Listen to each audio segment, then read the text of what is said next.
दोस्तों,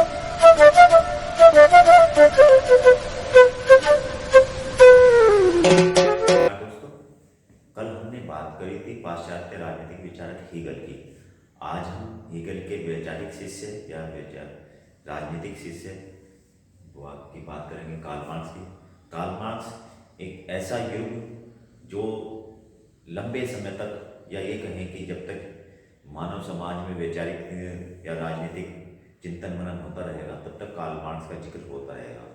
इतिहास में कार्ल मार्क्स को पढ़ा जाता है, समाजशास्त्र में कार्ल मार्क्स को पढ़ाया जाता है, अर्थशास्त्र कार्ल मार्क्स के बिना अधूरा है, राजनीतिक चिंतन अधूरा एक दार्शनिक है, यानी कि हर विषय से एक साहित्यकार हैं। हर युग के हर विषय के कार्ल मार्क्स के बिना किसी भी विषय का पूरा करना अधूरा है। और राजनीतिक विज्ञान में विशेष रूप से कार्ल मार्क्स को अगर आप नहीं जानते, नहीं पढ़ते, नहीं समझते, तो राजनीतिक विज्ञान को समझना मुश्किल है। भारतीय समाज या विश्व का समाज हो, उसे हम अलग अलग विचारधाराओं से जानते हैं, समझते हैं। आप सभी जानते ही होंगे कि मुख्यतः समाज में 3 प्रकार की विचारधाराओं का जिक्र किया जाता रहा है: पूंजीवाद, समाजवाद, साम्यवाद। कार्ल मार्क्स साम्यवाद विचारधारा के प्रणेता हैं। और ये तीनों विचारधाराएं जो हैं, पूंजीवाद और समाजवाद, साम्यवाद, किस तरह से काम करती हैं, उस पर पूरे विस्तार से ये बताते हैं। चाहे वो कम्युनिस्ट मैनिफेस्टो लिखने की बात हो, चाहे वो दास कैपिटल लिखने की बात हो, जिसके द्वारा दुनिया भर के श्रमिक वर्ग के बारे में, दुनिया भर के मजदूरों के बारे में ये कहने की बात हो कि दुनिया के मजदूरों एक हो जाओ, तुम्हारे पास खोने के लिए कुछ नहीं, पाने के लिए सब कुछ है। जी, हम कार्ल मार्क्स की बात कर रहे हैं। कार्ल मार्क्स ने बहुत सारे राजनीतिक विचारक दिए, सिद्धांत दिए। समाज को का ऐतिहासिक और वैज्ञानिक अवलोकन अगर करने की किसी ने चेष्टा की है और प्रैक्टिकली जो कोई कर पाया है, वो कार्ल मार्क्स है। या वर्तमान भारतीय समाज में आपने माओवाद का नाम सुना होगा, आपने लेनिन को सुना होगा, आपने सुना होगा कि भगत सिंह जब फांसी पे के लिए ले जाया जा रहा था, उस समय पे भगत सिंह कोई पुस्तक पढ़ रहे थे और उन्होंने कहा कि मैं इसकी कुछ लाइनें और पढ़ लूँ, और वो पेज मोड़कर बुक रख देते हैं। उस बुक का नाम था लेनिन। तो ऐसे दुनिया भर के क्रांतिकारी, किसी भी देश में क्रांतियाँ होती हों, किसी भी देश समाज में क्रांतियाँ होती हों, कार्ल मार्क्स को ना पढ़ा जाता हो, कार्ल मार्क्स के सिद्धांतों को ना पढ़ा जाता, ऐसा हो नहीं सकता। भगत सिंह मार्क्स से प्रभावित थे। आज के भटके हुए युवा हों, जिन्हें आप भारत में माओवादी कहते हैं, वो मार्क्स से प्रभावित हैं। तो मार्क्स को अलग अलग, मार्क्सवाद के बाद में भी जो मार्क्सवाद शब्द लिखा हुआ है, कार्ल मार्क्स के बाद में मार्क्सवाद जो शब्द उभर के आया, वो अलग अलग विचारधारा में लोगों ने इसे अपने अपने तरीके से लेना शुरू कर दिया। लेकिन हम केवल बात करेंगे राजनीतिक विज्ञान में मार्क्स ने जो राजनीतिक सिद्धांत दिए हैं उनकी। एक नज़र डालते हैं उन्होंने कौन कौन से सिद्धांत दिए हैं। कार्ल मार्क्स ने मुख्यतः 6 सिद्धांत दिए हैं। पहला, द्वंद्वात्मक भौतिकवाद का सिद्धांत। इनके राजनीतिक गुरु हीगल ने द्वंद्ववाद का सिद्धांत दिया था। उसी में जो इन्हें खामियां लगी, उन्हीं खामियों को दूर करते हुए इन्होंने द्वंद्वात्मक भौतिकवाद का सिद्धांत दिया। दूसरा सिद्धांत है इतिहास की आर्थिक व्याख्या का सिद्धांत। पहला व्यक्ति है जो इतिहास को आर्थिक नजरिए से देखता है और ये साबित करता है कि अर्थ के बिना किसी भी इतिहास को समझा नहीं जा सकता। इतिहास की आर्थिक व्याख्या का सिद्धांत दिया। अतिरिक्त मूल्य का सिद्धांत दिया। किसी भी वस्तु का मूल्य कैसे तय होता है, वो अधिक मूल्य में, कम मूल्य में वो कैसे होती है, ये अगर किसने दिया कि वो अतिरिक्त मूल्य आता कहाँ से है, वो मजदूर की या श्रमिक वर्ग की श्रम को बचाकर, श्रम का उसके जो उसका श्रम है, जो उसकी मेहनत है, उसका कम वैल्यू देकर, उस वैल्यू को बचाकर प्रॉफिट कमाकर किस तरह से दुनिया भर का बाजार या दुनिया भर की अर्थव्यवस्थाएं चलते हैं, ये इस सिद्धांत में समझाने की कोशिश किया है। अतिरिक्त मूल्य का सिद्धांत। अतिरिक्त मूल्य कहाँ से आया? वर्ग संघर्ष का सिद्धांत। पूरी दुनिया में कितने भी संघर्ष हों, आप उन्हें किसी भी जाति, धर्म या किसी भी नस्लवाद से देखते हो, लेकिन मार्क्स कहते हैं कि दुनिया में 2 ही वर्ग हैं और दोनों वर्गों में ऐसा कोई समाज नहीं हुआ जिसमें वर्ग संघर्ष ना हो। तो वर्ग संघर्ष का सिद्धांत इन्होंने दिया। सामाजिक क्रांति का सिद्धांत। मार्क्स कहते हैं कि दुनिया में जितने समाज अब तक रहे हैं, जितने मानव समाज अब तक निर्मित हुए, जितनी सभ्यताएं हुई, उनमें हमेशा क्रांति हुई है और समाज उन क्रांतियों के विकास का ही क्रम है। क्रांति सामाजिक परिवर्तन का अनिवार्य माध्यम है। क्रांति सामाजिक परिवर्तन का अनिवार्य माध्यम है। राज्य का सिद्धांत। राज्य की आवश्यकता है या नहीं है, तो राज्य क्यों है, राज्य को मार्क्स अच्छा नहीं मानते थे। मार्क्स का अंतिम जो उद्देश्य है, जो कम्युनिज्म का अंतिम उद्देश्य है, वो राज्य विहीन व्यवस्था का, वर्ग विहीन व्यवस्था को स्थापित करने का है, कि राज्य अस्तित्व में हो ही ना, राज्य की आवश्यकता ही क्यों पड़े। कार्ल मार्क्स मानते थे कि राज्य अस्तित्व में आया तो शोषण के लिए आया, राज्य एक शोषणकारी यंत्र है, तंत्र है, तो उस राज्य को शोषणकारी यंत्र के रूप में देखते थे। फिर समाज की उन्होंने समाज की भी अवस्था बताई है। इन सिद्धांतों के साथ साथ उन्होंने समाज की अपनी, जब हम इतिहास की आर्थिक व्याख्या का सिद्धांत पढ़ते हैं तो समाज कितनी अवस्थाओं से होकर गुजरा है उसे भी इन्होंने बताया है। पहली आदिम साम्यवादी अवस्था, आज तक वो कहते हैं कि अगर साम्यवाद कहीं दिखाई देता है तो जब शुरुआत में मानव समाज निर्मित हुआ था तभी दिखाई दिया। आदिम समाज में जब वो कंदमूल खाकर जंगलों में रहता था, तब वह जंगली जानवरों से बचने के लिए, तब आदिम युग में सहयोग की भावना से रहता था, तब उसमें व्यक्तिगत संपत्ति या व्यक्तिगत परिवार की भावना नहीं थी। आदिम समाज में जो है व्यक्तिगत जैसी कोई चीज नहीं थी। तो आदिम समाज की बात वो करते हैं कि व्यक्तिगत ना संपत्ति थी ना समाज परिवार था। दूसरा समाज की अवस्था, आदिम समाज से निकलकर हम दास अवस्था में आए। दास अवस्था में कहते हैं जब इसी आदिम समाज में से कुछ व्यक्तियों को ये आभास हो गया कि संसाधन और बढ़े, जनसंख्या बढ़ी, जैसे जैसे जनसंख्या बढ़ेगी वैसे वैसे आर्थिक संसाधनों का विकास होगा, ये भी मार्क्स कहते थे। और जनसंख्या बढ़ने से आर्थिक संसाधनों का, आर्थिक वस्तुओं का या खोज की तरफ जब निकलता है आदमी, तब आदिम समाज से वो कंदमूल की अवस्था से निकलकर उसने पहली बार जब भूमि के टुकड़े को कहा कि ये मेरा है और उस पर खेती का आविष्कार हुआ, कृषि का आविष्कार हुआ, तब वहाँ से दास का भी आविष्कार हुआ। तब वहाँ बाहुबली जो ताकतवर लोग थे समाज के, उन्होंने कमजोर लोगों पर आधिपत्य कर लिया, उन्हें अपना दास बनाकर रखना शुरू कर लिया, और ये दास अवस्था कही जाती थी। इस दास अवस्था में जब ये लंबे समय तक दास रखे जाने लगे और शोषण होने लगे, धीरे धीरे जनसंख्या बढ़ती गई। ये शोषण जब चरम पर हुआ तब विद्रोह हुआ और क्रांति हुई। इस क्रांति के फलस्वरूप जो समाज पैदा हुआ वो सामंतवादी समाज आया। सामंतवाद में भी जब बड़े बड़े जमींदार रह गए, उस सामंतवाद की क्रांति के फलस्वरूप पूंजीवाद आया। पूंजीवाद में व्यक्तिवाद सबसे हावी रहता है। मौजूदा समय पूंजीवाद का समय है। जिस दौर में आप और हम हैं, ये पूंजीवाद का, कैपिटलिज्म का दौर है। इसमें पूंजी बलशाली है, समाज कमजोर है, पूंजी का बोलबाला है। तो पूंजीवाद में व्यक्तिगत संपत्ति, व्यक्तिगत सम्मान, व्यक्तिगत परिवार, ये सब हावी रहते हैं। इसलिए हमें राजनीति में इतना भ्रष्टाचार दिखाई देता है। तो इस पूंजीवाद के बाद वो कहते हैं कि समाजवादी अवस्था आएगी, जो अभी तक नहीं आई है। समाजवादी अवस्था आएगी जिसमें जो कमजोर वर्ग है, जो श्रमिक वर्ग है, वो पूंजीपति वर्ग को हटाकर अपनी सत्ता काबिज करेगा। और उसके बाद में फिर साम्यवादी अवस्था आएगी। साम्यवादी अवस्था जिसमें राज्य नहीं होगा, वर्ग नहीं होगा, सबकी संपत्ति सबकी होगी।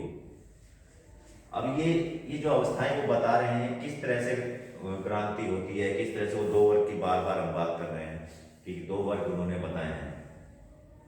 तो मार्क्स कहते हैं कि वो दो वर्ग हैं, बुजुर्गा वर्ग है, एक सर्वहारा वर्ग है। बुजुर्गा वर्ग जो है वो सर्वहारा वर्ग पर शोषण करता है, या ये कहें कि बुजुर्गा वर्ग शोषक वर्ग है और सर्वहारा वर्ग शोषित वर्ग है। ये कहें कि ये बुजुर्गा वर्ग सत्ता वर्ग है और सर्वहारा वर्ग नागरिक वर्ग है, ये भी हम कह सकते हैं। वर्तमान परिस्थितियों में हम ये भी कह सकते हैं, दुनिया की जो सरकारें हैं, सत्ता वर्ग या सरकार वर्ग जिसे हम कह रहे हैं, और दूसरी तरफ हम इसे समझने के लिए कह सकते हैं नागरिक वर्ग कह सकते हैं। क्योंकि आज मार्क्स नहीं है, मार्क्स होते तो यही कहते कि आज जो है बुजुर्गा वर्ग नहीं, सत्ता और सरकार है, और दूसरी तरफ नागरिक वर्ग है। एक तरफ शोषण करने वाले लोग हैं, एक तरफ शोषित होने वाले लोग हैं। इन दो वर्गों में हमेशा संघर्ष चलता है। मार्क्स कहते हैं कोई जाति नहीं होती, कोई धर्म नहीं होता। जो गरीब लोग हैं वो, उनकी जाति एक है। मान लीजिए कि किसी ब्राह्मण परिवार में गरीब परिवार है, या किसी क्षत्रिय समाज में गरीब परिवार एक अमीर परिवार है, तो दोनों की क्या मित्रता, क्या संबंध। तो वो कहते हैं कि दो वर्ग हैं, दोनों में संघर्ष होता है। और कहते हैं कि पहली जो क्रांति होती है वो बुजुर्गा वर्ग के खिलाफ होती है। बुजुर्गा क्रांति भी वो इसे कहते हैं। वैसे ये क्रांति होती है सामंत वर्ग के खिलाफ, और सामंत वर्ग की क्रांति के फलस्वरूप जो समाज अस्तित्व में आता है, जो व्यवस्था अस्तित्व में आती है, वो पूंजीवाद आती है। और फिर पूंजीवाद के खिलाफ क्रांति होती है, और पूंजीवाद के खिलाफ क्रांति होने पर समाजवाद अस्तित्व में आता है, उसे हम सर्वहारा का अधिनायकवाद कहते हैं।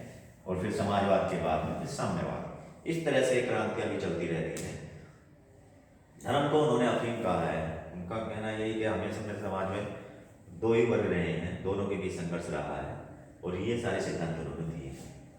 अब बात करते हैं इनके गुरु हीगल ने जो द्वंद्ववाद का सिद्धांत दिया था, उसी सिद्धांत को द्वंद्वात्मक भौतिकवाद का सिद्धांत इन्होंने कहा है। ये सिद्धांत जो है, ये यहाँ हम देख सकते हैं, द्वंद्वात्मक भौतिकवाद का सिद्धांत।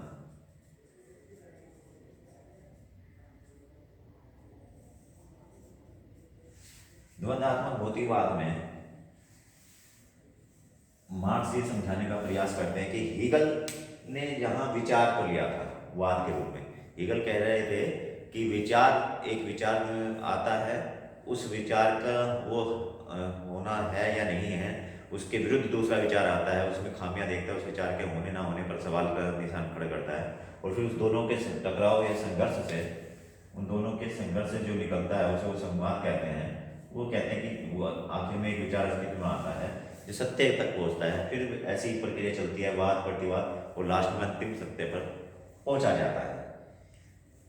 मार्क्स यहाँ विचार को हटाकर अपने गुरु का विरोध नहीं करते, उनके उसमें सुधार करते हैं। जहाँ हीगल विचार कह रहा था, मार्क्स उस विचार को काटते हैं और वो उसकी जगह पदार्थ को सोच लेते हैं।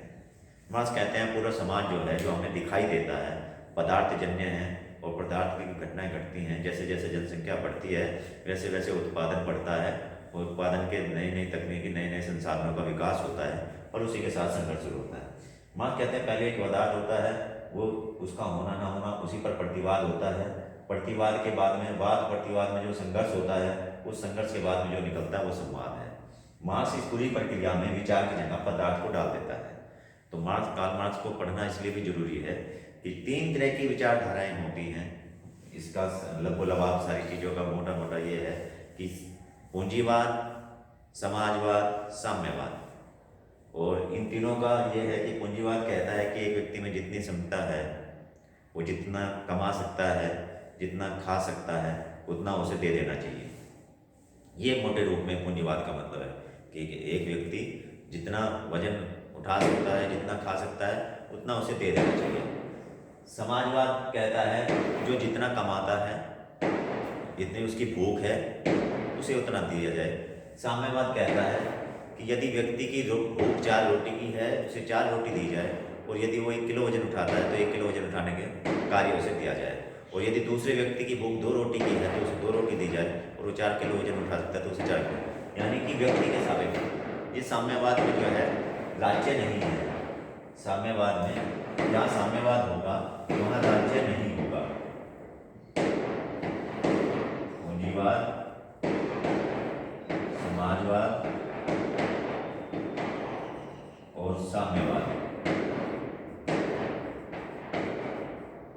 ये राज्य विहीन है। साम्यवाद जहाँ व्यवस्था होगी वो राज्य विहीन होगी, वहाँ राज्य नहीं होगा। समाजवाद में राज्य के ताकतवर होगा, राज्य की ज़्यादा क्षमताएं होंगी। और पूंजीवाद में व्यक्ति प्रबल होगा, व्यक्ति ताकतवर होगा। 3 विचारधाराएं हैं, तीनों को आप देख लीजिए। 3 विचारधाराएं हैं। पूंजीवाद है, पूंजीवाद में व्यक्ति प्रबल होगा, व्यक्ति ताकतवर होगा। तो उसके बाद में समाजवाद आएगा, समाजवाद में राज्य ताकतवर होगा। फिर साम्यवाद आएगा, साम्यवाद में राज्य विहीन होगा। और ख़ास बात यह है कि ये चक्र लगातार चलता रहता है, और जब ऐसा कभी नहीं होगा कि एक विचारधारा हमेशा रह सके। ये पूरी सोसाइटी का सर्किल प्रारंभ से लेकर अंत तक इसी तरह चलता रहेगा। पूंजीवाद में से ही समाजवाद निकलता है। पूंजीवाद में जब शोषण ज़्यादा बढ़ जाता है तो क्रांति होती है, उस क्रांति के समरूप समाजवाद आ जाता है। फिर वो जो समाजवाद आता है उसमें भी वो जो बुर्जुआ सर्वहारा वर्ग की जो सत्ता आई है, उसमें भी जो कुछ लोगों के मनोकामना, इच्छाएं प्रबल हो जाती हैं, और वो फिर उसी कुछ पूंजी इकट्ठा करना शुरू कर देते हैं, तो समाजवाद में जब बिगड़ेगा तो उसके बिगड़ने के बाद में उसमें फिर क्रांति होगी और वहाँ साम्यवाद आएगा। साम्यवाद भी ये लंबे समय तक ऐसा नहीं है कि रह पाएगा।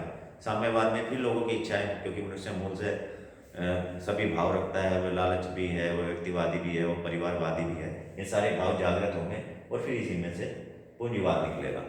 वर्तमान जो परिस्थितियां हैं हम उसे नव पूंजीवाद की संज्ञा दे सकते हैं।